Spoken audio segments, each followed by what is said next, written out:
The Queen's most alluring weapon failed because the human chose honor over desire. Part 1. The Emerald Queen's growing fear. Empress Xylara of the Nixarian Empire stood before the crystalline windows of her throne ship, watching distant stars bend around her vessel's gravity well. Her emerald skin shimmered with bioluminescent patterns that pulsed with her rising anxiety. For 3 centuries, no species had resisted her empire's expansion. Every race eventually surrendered to either her military might or her more subtle weapons. The humans were different. Captain Marcus Sterling commanded the Terran Defense Fleet's flagship Defiance, a scarred vessel that had somehow held the Kepler sector for 6 months. Against impossible odds, intelligence reports painted him as an ordinary soldier from Earth's outer colonies. Yet he had achieved what seasoned galactic commanders could not. "Your Radiance," spoke General Vex, her scaled military advisor. "Our latest assault on the human positions failed again. They fight with tactics we cannot predict." Xylara's luminescent crown flickered with irritation.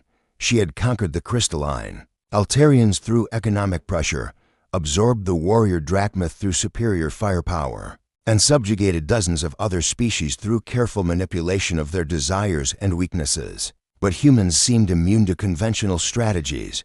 "What drives them?" she asked, her voice carrying harmonics that could entrance most species. "What do they want?" "Freedom." Apparently, Vex replied with confusion. "They refuse all offers of favorable surrender terms, resource-sharing agreements, even autonomous governance under our protection." The Empress turned from the window, her flowing robes creating aurora patterns in the air. She had built her empire on understanding desire. Every species wanted something: power, security, pleasure, knowledge. Once she identified that want, conquest became inevitable. "Bring me Serafina," she commanded. Within hours, her most dangerous weapon arrived. Serafina was a creation of advanced bioengineering, designed to be irresistible to any sentient species. Her form shifted subtly to match the deepest attractions of whoever looked upon her, while pheromones and psychic fields amplified natural desires beyond resistance. She had ended 3 wars without firing a shot, turning enemy leaders into willing vassals through sheer presence. Entire civilizations had surrendered, rather than risk their commanders falling under her influence. "You understand your mission," Xylara said. "This Captain Sterling must be neutralized. His resistance inspires other species to defy us." Serafina smiled with lips that seemed carved from starlight. "One human male should present no challenge. Your Radiance, they are known for their base desires." As Serafina departed for the human fleet, Empress Xylara felt confident. No being in the galaxy had ever resisted her ultimate weapon. The Sterling would fall like all the others, and humanity would kneel before the Nixarian throne. She did not yet understand that some things mattered more to humans than desire itself. The weapon that always worked. Serafina's infiltration vessel drifted toward the human fleet, disguised as a damaged civilian transport. Her ship's hull bore scorch marks and atmosphere breaches that would trigger any decent commander's rescue instincts. She had studied human psychology extensively. Weak points included their obsession with protecting civilians and their males' predictable attraction patterns. The Defiance's hangar bay opened to receive her ship. As Serafina emerged, her form automatically adjusted to human preferences: tall, graceful, with features that seemed familiar yet exotic. Her biosynthetic clothing appeared torn from her escape, revealing just enough to trigger protective instincts while maintaining an air of vulnerability. Captain Sterling arrived within minutes, exactly as predicted. But when their eyes met, Serafina felt the first crack in her confidence. Most species showed immediate signs of her influence: dilated pupils, increased breathing, subtle postural changes that indicated growing fascination. Sterling's gray eyes remained steady, almost clinical. "You're injured," he said simply, gesturing to medical officers. "Get her to the medic bay." "Wait," Serafina said, letting distress color her voice. "Please, Captain, I must speak with you privately. My people sent me with information about Nixarian weaknesses." Sterling paused, studying her. For a moment, she thought her lure was working. Then he nodded to his security chief, Lieutenant Rodriguez. "Escort our guest to debriefing room 3. Full security protocols." This wasn't the reaction she expected. Leaders who fell under her influence typically demanded private meetings immediately, dismissing guards and advisors to be alone with her. Sterling was treating her like any other intelligence asset. In the debriefing room, Serafina tried a more direct approach. She allowed her true beauty to manifest fully, coupled with pheromone releases that had toppled kings. Captain, surely we could discuss this somewhere more comfortable. Sterling sat across the metal table, hands folded. This room is secure and monitored for your protection. Now, what can you tell us about Nexarian fleet movements? Serafina leaned forward, her voice becoming a symphony of harmonics, designed to bypass conscious thought. Perhaps we should get to know each other first. I've heard so much about the legendary Captain Sterling.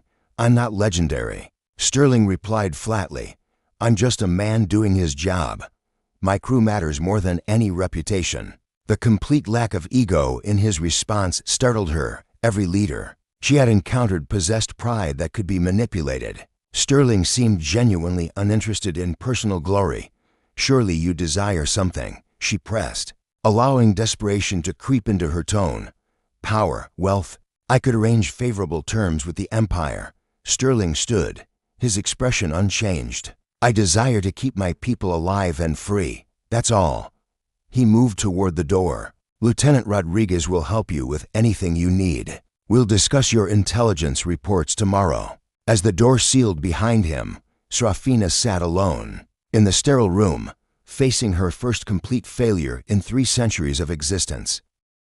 Honor above all desire. Serafina spent the next day studying Captain Sterling. Through the ship's internal sensors, her observations only deepened her confusion. Sterling moved through the Defiance with quiet purpose, checking on wounded crew members, reviewing tactical reports, and consulting with officers who clearly respected rather than feared him. When he visited the engine room, she watched him help a young technician repair a plasma conduit, his hands steady despite the dangerous energy crackling nearby. In the mess hall, he sat with common soldiers, listening to their concerns about families back on Earth. This was not how conquerors behaved. Every successful leader she had manipulated possessed driving ambitions, secret desires, or hidden weaknesses. Sterling seemed genuinely content with service to others. Their second meeting took place in his ready room, a spartanly decorated space containing only duty reports, star charts, and a single holograph of a woman and 2 children. Your family? Serafina asked, hoping to find leverage. My sister and her kids, Sterling replied. Lost them in the Proxima Centauri attack 3 years ago. Serafina sensed pain beneath his controlled exterior, but no desire for revenge or personal glory. Instead, she detected something more dangerous: determination to prevent others from experiencing similar loss.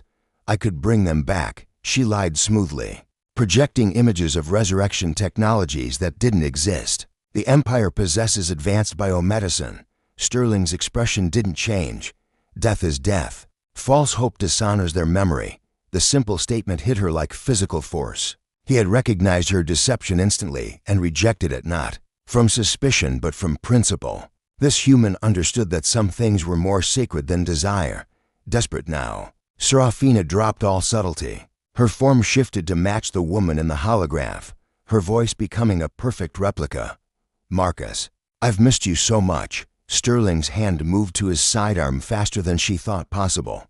Change back. Now, the cold fury in his voice made her biological systems flood with defensive chemicals. She had miscalculated completely, triggering protective rage instead of manipulated longing.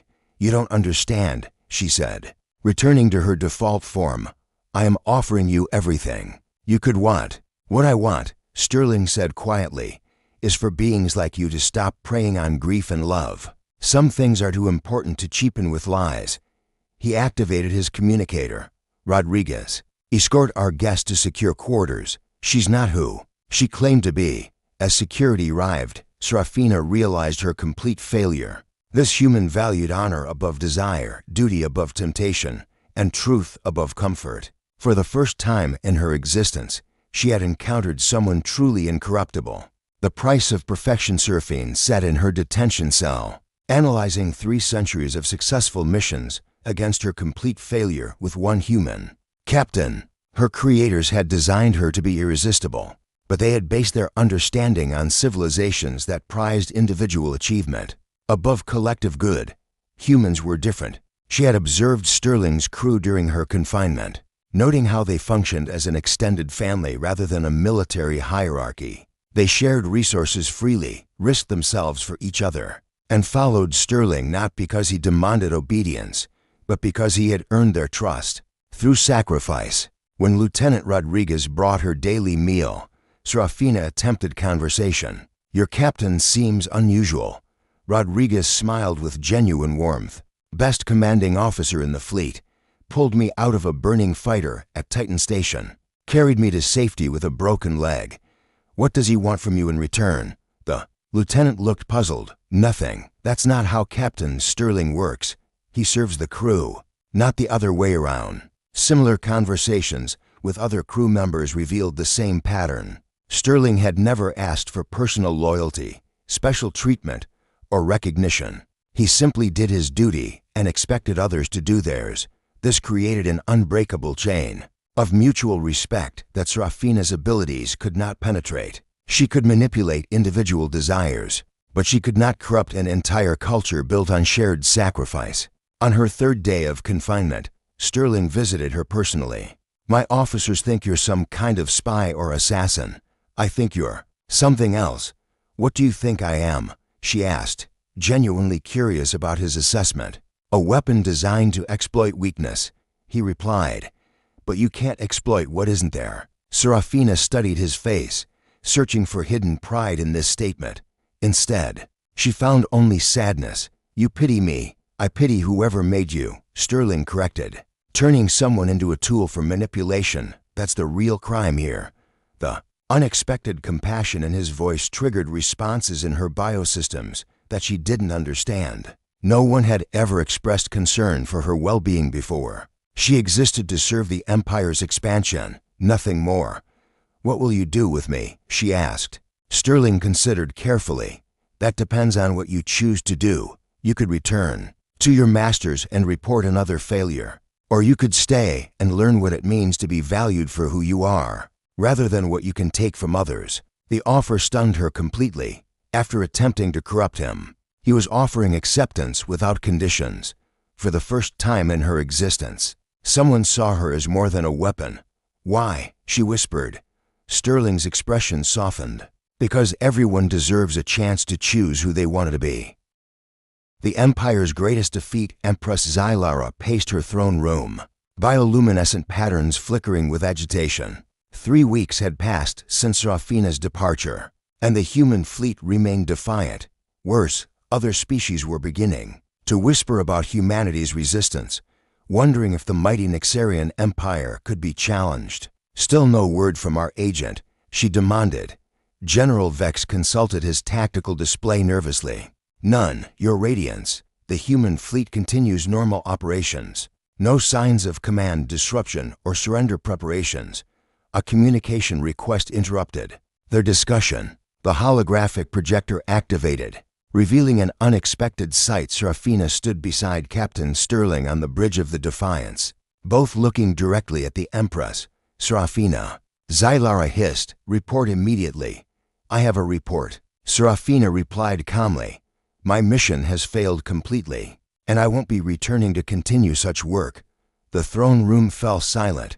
In 3 centuries, no weapon of the Empire had ever refused orders. "You are malfunctioning," Xylara stated. "Return for reprogramming immediately."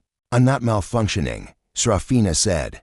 "I'm choosing." Captain Sterling has shown me that there are things more valuable than fulfilling others' desires. Power, honor, friendship, the chance to protect instead of manipulate. Sterling stepped forward. "Empress Xylara, I'm told you rule through fear and manipulation. That might work on species who value individual gain above collective good. But humanity operates differently. One human captain cannot stop an entire empire." Xylara snarled. "You're right," Sterling agreed. "But ideas can. Other species are watching this conflict. They're learning that your weapons aren't invincible. That resistance is possible when people stand together for something greater." than themselves. As if to prove his point, communication channels throughout the sector began activating. The Altarian resistance announced renewed operations against Nexarian occupation forces. Drachmath clans declared independence from imperial rule. Dozens of subjugated worlds simultaneously broadcast messages of defiance. Xylara watched her empire begin to crumble, not through military defeat, but through the collapse of fear itself. One human's refusal to be corrupted had inspired countless others to choose freedom over submission. "This isn't over," she threatened, but her words rang hollow. Sterling's response was quiet, but carried across the galaxy. "It already is. You built your empire on the belief that everyone has a price. Humanity just proved you wrong." The transmission ended, leaving Empress Xylara staring at empty space where her greatest weapon had once stood. For the first time in 3 centuries, she felt something she had never experienced before: the fear of those who rule through fear. When that fear finally dies, Serafina had failed to corrupt one human captain, but in that failure she had found something the Empire could never offer her: freedom, purpose, and the chance to protect rather than destroy. The Queen's most alluring weapon had chosen honor over desire, and in doing so, had struck the killing blow against tyranny itself.